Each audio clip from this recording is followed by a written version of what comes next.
On va montrer ici que quand on considère une suite fn de fonctions qui convergent simplement sur un segment AB vers une fonction petit f, si en plus on a f continue sur le segment AB, et chaque fonction fn qui est une fonction croissante sur le segment AB, alors il y a en fait convergence uniforme sur le segment AB de la suite de fonctions fn.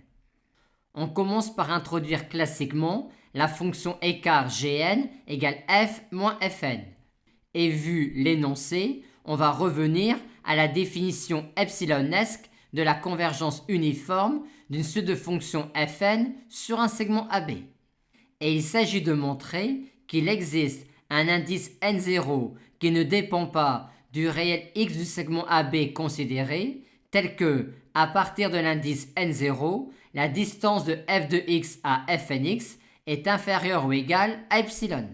Ce que l'on va plutôt montrer, vu l'hypothèse sur fn, sous la forme, à partir de l'indice n0, f de x moins fnx est compris entre moins epsilon et epsilon.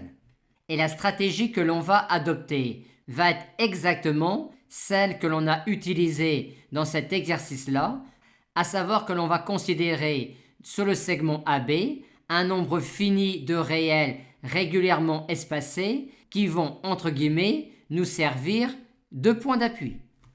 Comme on considère ici qu'un nombre fini de points du segment AB, on peut dire qu'il existe un indice n0 tel que la distance de fnx à f de x est inférieure ou égale à epsilon à partir de cet indice n0 là pour les réels x que sont les réels xk allant de 0 à grand N. Et on va enfin montrer que cet indice n0 là convient pour tous les réels x du segment AB. Considérons donc un réel x quelconque du segment AB.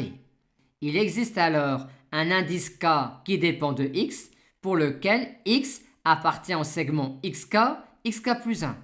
Et comme la limite simple petit f de fn sur le segment AB est une fonction croissante vu que fn l'est, on a alors ces inégalités-là ainsi que celle-là. Et on a donc cet encadrement-là de f de x moins fnx.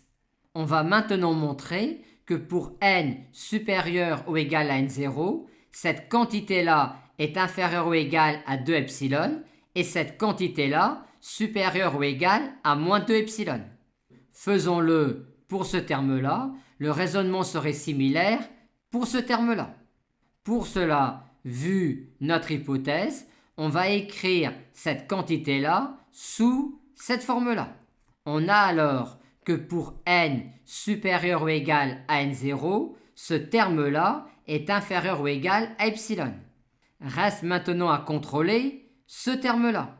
Et là, on va se servir du fait que petit f est continu sur le segment AB et même plus précisément que f étant continu sur un segment, f est en fait uniformément continu sur le segment AB.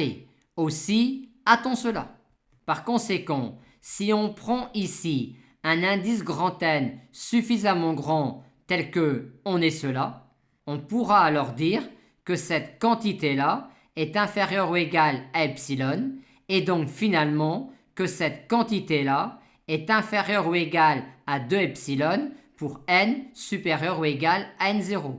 Et comme on montrerait de même que pour n supérieur ou égal à n0, cette quantité-là est supérieure ou égale à moins 2 epsilon, on a donc montré qu'il existe un indice n0 qui ne dépend pas du réel x considéré du segment AB, à partir duquel la distance de f de x à fnx est inférieure ou égale à 2 epsilon, ce qui achève de démontrer que fn converge en fait uniformément sur le segment AB vers petit f.